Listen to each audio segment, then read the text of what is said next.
Malika Bendouda, ministre de la Culture et l'invité de ce 19h. Bonsoir à vous, madame. Bonsoir, merci. Merci d'avoir accepté d'abord notre invitation. On vient de voir sur ce sujet que les temps sont durs un peu pour le secteur de la culture avec la crise sanitaire actuelle. Vous avez tenu une réunion assez particulière aujourd'hui avec vos homologues de plusieurs pays, membres de l'UNESCO. Comment s'est passée cette réunion, madame ?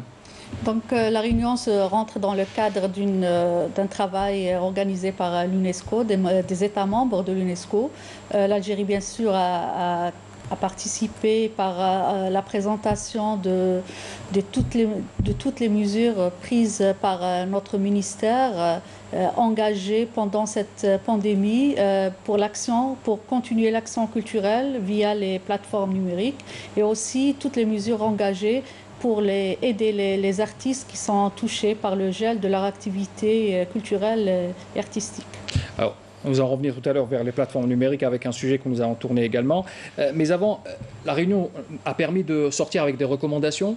Il y a eu des recommandations qui ont été adoptées par rapport à des propositions, dont les propositions algériennes. Oui, bien sûr. Chaque pays a parlé de toutes les mesures prises à son niveau. Et puis, il y a eu des recommandations, entre autres, comment on puisse continuer à l'activité culturelle après la pandémie. On sait que le secteur de la culture est un secteur très fragile.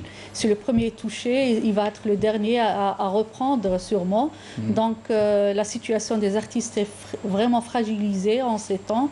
Donc on parle d'un fonds commun, on parle aussi d'aide prise au niveau local et puis aussi d'échanges d'idées comme ça sur...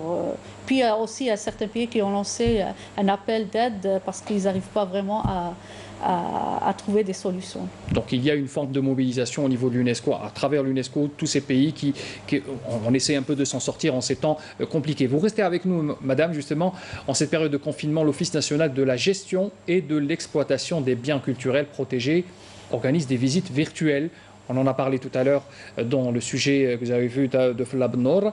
Alors, ce sont des visites virtuelles par le biais de réseaux sociaux, des musées et des sites historiques sont au menu.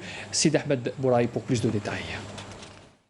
Même étant confiné, vous pouvez toujours découvrir des sites historiques et les différents musées à travers une visite virtuelle sur réseaux sociaux. Nous avons organisé plusieurs visites virtuelles sur notre site qui permettent de découvrir plusieurs vestiges du passé grâce aux vidéos qu'on publie. Notre but est de faire connaître notre patrimoine historique. Une manifestation culturelle que l'Office national de la gestion et d'exploitation des biens culturels protégés veille à sa réussite totale. Nous proposons un large programme technique sur tous les éléments présents dans nos musées, dans le but de faire découvrir au public le maximum de sites historiques.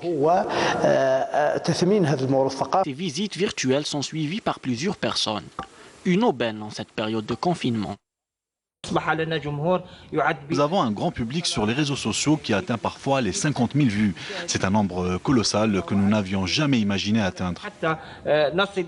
Une louable initiative qui mérite d'être encouragée. Alors, madame la ministre, on revient vers vous. On ne peut pas aller au musée, c'est le musée qui vient vers nous.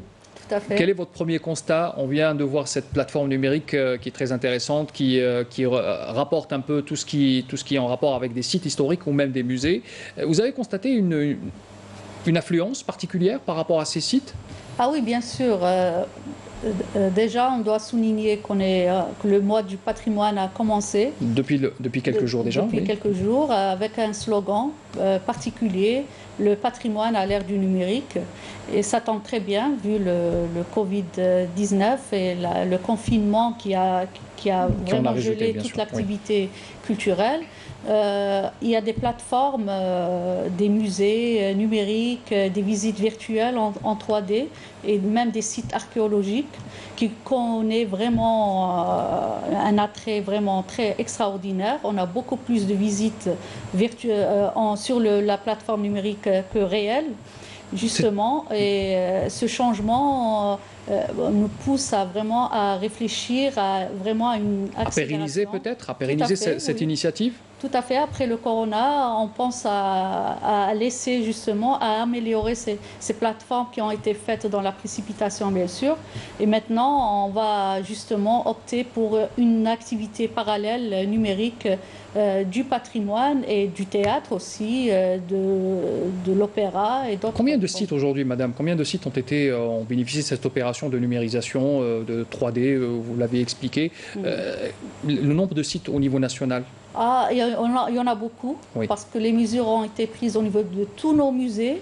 Oui. Il fallait accélérer une numérisation, donc oui. Il y a des logiciels spéciaux pour la 3D. Oui. Et maintenant, on se trouve carrément avec tous nos musées arrivent à avoir une visite virtuelle, non seulement les musées, mais même les sites archéologiques. Vous avez lancé également, il y a 2-3 jours, une opération de désinfection au niveau des sites culturels. C'est important d'opérer ce genre d'opération, surtout en ce moment, profiter un peu du vide de ces milieux? Tout à fait. L'opération a été menée grâce à l'aide précieuse des scouts algériens. Et puis, oui. Comme vous l'avez si bien souligné, on profite de cette période pour désinfecter ces lieux et préparer l'après-coronavirus. Coronavirus, pardon. Voilà, le Covid-19. Voilà. Merci beaucoup. Merci beaucoup. Merci d'avoir été avec nous d'abord et d'avoir répondu à nos questions. On vous souhaite bon courage. Merci. On souhaite beaucoup de courage aussi au secteur de la culture qui est très important, qu'il faut absolument encourager et préserver, surtout dans notre pays. Merci encore une fois. Alors, on continue ce jour.